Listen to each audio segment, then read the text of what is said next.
Hello everyone, good morning to all. I Jitendra welcome you all to RKP online classes.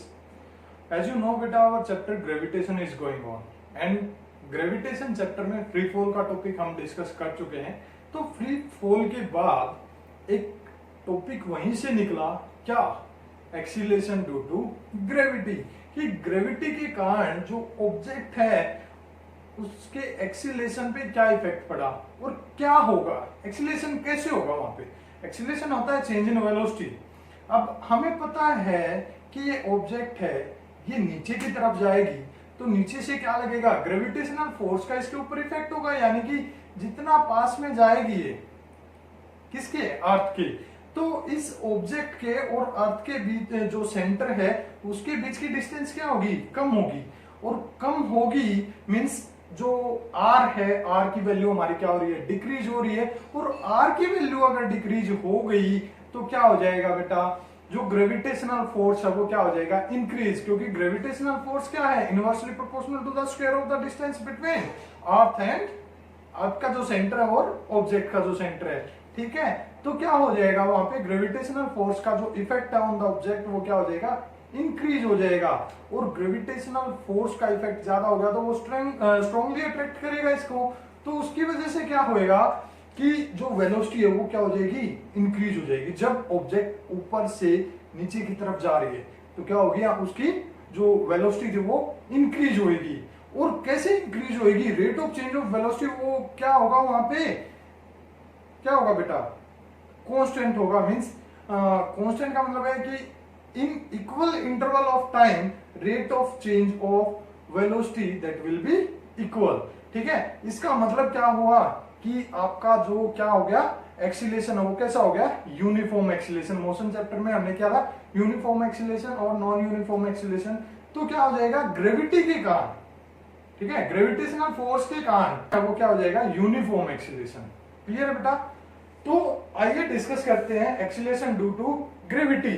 तो जब कोई भी free fall होता है तो वहां पर ऑब्जेक्ट के अंदर उसकी वेलोसिटी पे क्या इफेक्ट पड़ता है ग्रेविटेशनल फोर्स का, कि वहां पर एक यूनिफॉर्म एक्सीलरेशन हमें मिलता है. और उस यूनिफॉर्म एक्सीलरेशन का जो कंसेप्ट आया वो किसकी वजह से आया हमारा, वो आया ग्रेविटेशनल फोर्स के कारण. दैट्स व्हाई हमने क्या बोल दिया, एक्सीलरेशन ड्यू टू ग्रेविटी. ठीक है बेटा. तो इसको जब डेफिनेशन लिखेंगे तो कैसे लिखेंगे, the uniform acceleration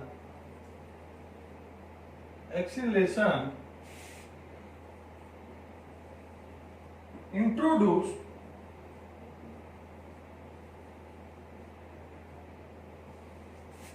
in an object due to gravitational force, due to gravitational force exerted by अर्थ. ठीक है, तो अर्थ जो ग्रेविटेशनल फोर्स एक्सर्ट करेगा किसके ऊपर, उस ऑब्जेक्ट के ऊपर, किसमें, ड्यूरिंग फ्री फॉल. क्या करेंगे, during free fall, during free fall. ठीक है, मेंशन करेंगे कि फ्री फॉल जहां पे होगा. क्लियर है बेटा. तो देखो डेफिनेशन हमने डिस्कस कर ली. अब क्या हुआ, जो ग्रेविटेशनल कांस्टेंट आएगा, क्लियर है, जो ग्रेविटेशनल कांस्टेंट आएगा मींस जो जी की वैल्यू थी. ठीक है, नेक्स्ट हम उसका रिलेशन शो करेंगे किसके साथ, स्मॉल जी. अब स्मॉल जी क्या है, स्मॉल जी है एक्सीलरेशन ड्यू टू ग्रेविटी. इसको किससे हम रिप्रेजेंट करते हैं, स्मॉल जी से. और वैल्यू क्या होती है इसकी, 9.8. क्या होगी, 9.8. क्लियर है. और एक्सीलरेशन है, एक्सीलरेशन की यूनिट क्या होगी, क्या होगी बेटा एक्सीलरेशन की, मीटर पर सेकेंड स्क्वायर, मीटर पर सेकेंड स्क्वायर. क्योंकि एक्सीलरेशन ही है ना, ये किसकी वजह से इंट्रोड्यूस हुआ, ग्रेविटी के कारण. क्लियर है, मींस ग्रेविटेशनल फोर्स ऑफ अर्थ के कारण. क्लियर है. अब इसकी वैल्यू कैलकुलेट करेंगे। क्या करेंगे? इसकी वैल्यू कैलकुलेट करेंगे। और value, now our next topic is calculation of acceleration due to gravity. अब जो ग्रेविटी है उसको हम कैलकुलेट करते हैं, ठीक है। अब ग्रेविटी का हमने symbol means acceleration due to gravity लगा लो बेटा, acceleration due to gravitational force of earth लगा लो। अब उसको किससे रिप्रेजेंट किया था हमने? स्मॉल जी से। किससे रिप्रेजेंट किया था हमने? स्मॉल जी से बेटा। देखो अब होगा क्या, हमें मानना पड़ेगा let an object that is having mass. वैसे बता देता हूं बेटा, यहां पर नहीं लिखेंगे क्योंकि अगर लिखने लग गए तो पूरा बोर्ड है वो स्टेटमेंट में फिल हो जाएगा, हम कैलकुलेट नहीं कर पाएंगे।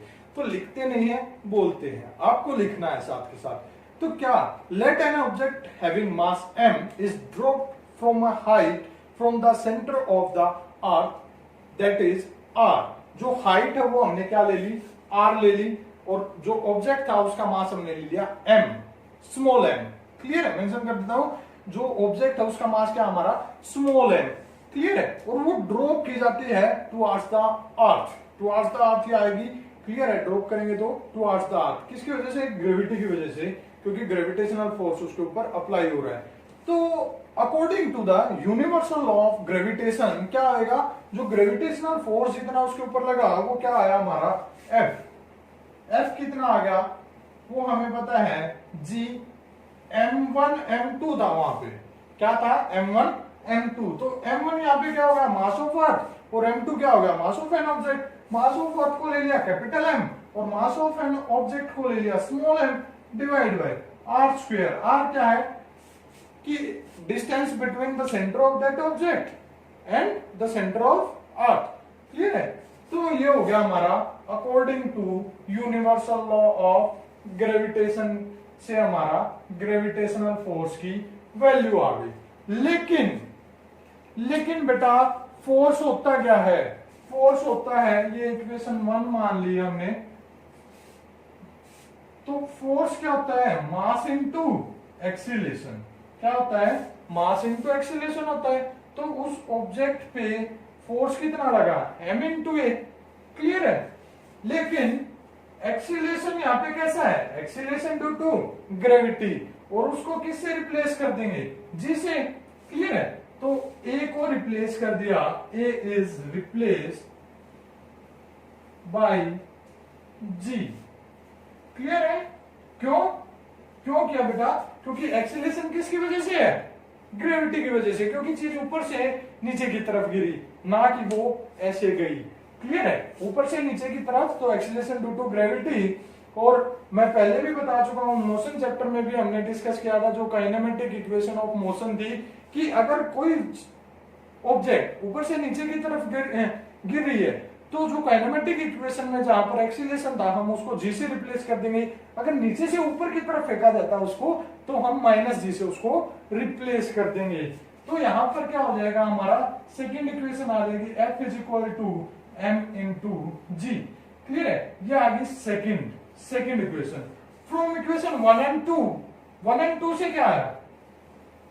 फ्रॉम इक्वेशन 1 एंड 2, तो 1 और 2 से देखो, यहां भी फोर्स की वैल्यू है और यहां भी फोर्स की वैल्यू है। मींस दोनों फोर्स है, सेम फोर्स है, दोनों की वैल्यू क्या होनी चाहिए? इक्वल होनी चाहिए। इक्वल हो गई, मान लो ये इसके इक्वल हो गया, मान लिया नहीं, हो ही गया। क्लियर है? ये इसके इक्वल हुआ तो दोनों को इक्वल लिख सकता हूं। ठीक है? तो मैंने लिख दिया इसको इसके इक्वल। कैसे लिखा? m इंटू जी को लिखा मैंने किसके इक्वल? G m small m by r square. ये m मल्टीप्लाई में है, उधर जाएगा तो क्या हो जाएगा? डिवाइड में। और m से m क्या हो गया? कैंसिल हो गया। तो यहां से स्मॉल g की वैल्यू क्या आई? जी m बाई आर स्क्वायर। अब ये क्या क्या है हमें पता है। जी क्या हमारा? ग्रेविटेशनल कांस्टेंट, जिसकी वैल्यू आपके सामने लिखी हुई है 6.7 into 10⁻⁻11 newton metre square kilogram square inverse. Clear है? दूसरा m, मास ऑफ अर्थ। क्या है?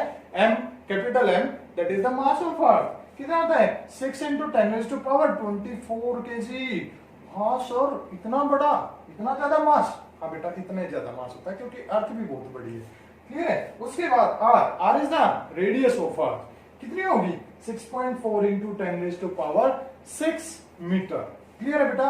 तो ये आ गई हमारी क्या जी की value, acceleration due to gravity की वैल्यू। अब आप बोलोगे सर आपने तो बताया था 9.8 मीटर पर सेकंड स्क्वायर, अब यहां बोल रहे हो g/r²। तो बेटा वो यहीं से आई है, तो put these values in this one, इस एक्सप्रेशन में ये वैल्यू हम पुट कर देंगे तो क्या आ जाएगा, मैं यहां पे कर देता हूं बेटा। g की वैल्यू आई, देखो क्या आ गई, g कैपिटल G की वैल्यू क्या है हमारे पास 6.7 इंटू 10⁻⁻11, 6.7 इंटू 10⁻⁻11। क्लियर है।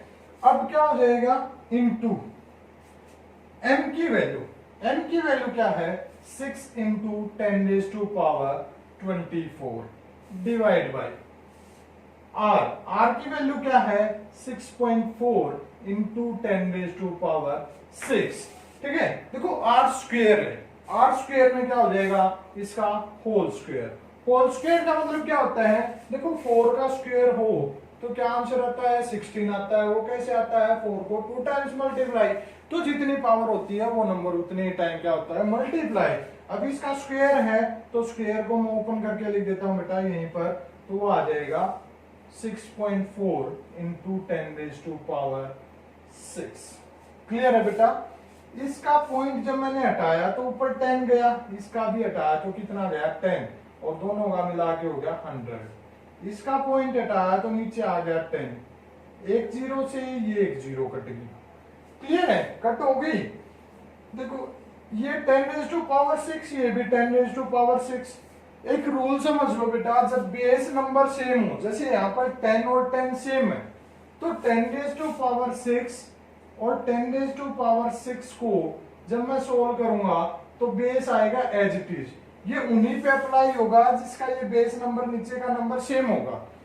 और मल्टीप्लाई में है तो उनकी जो पावर होंगी वो क्या हो जाएंगी, ऐड हो जाएंगी। क्या हो जाएंगी, ऐड। अगर यहां डिवाइड आ जाए तो वो माइनस हो जाएगी फर्स्ट वाली पावर में से नेक्स्ट वाली डिवाइड। ठीक है। 6 + 6 12, तो ये आ जाएगा 10⁻12। ठीक है। तो ये नीचे का हो गया हमारा 10⁻12, इसको लिख देता हूं 67।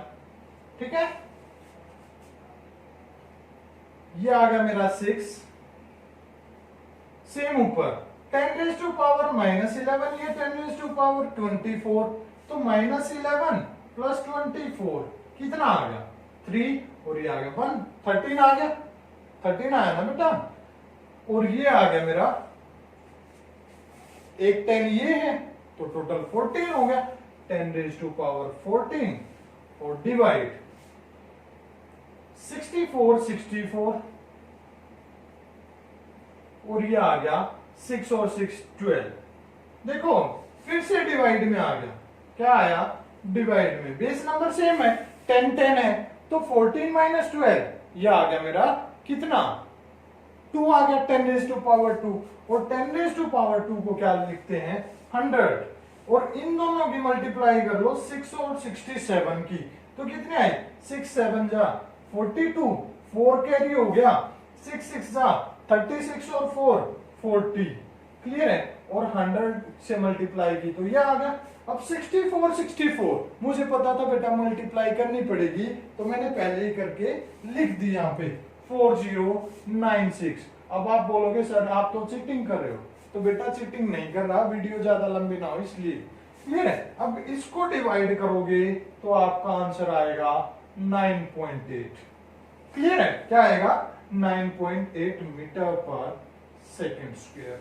क्यों लिखा मीटर पर सेकेंड स्क्वायर, क्योंकि ये क्या है एक्सीलरेशन है। क्लियर है बेटा। तो ये था आपका पूरा calculation of acceleration due to gravity. Clear है। आई होप कि आपको समझ में आया होगा बेटा। Thank you, have a nice day.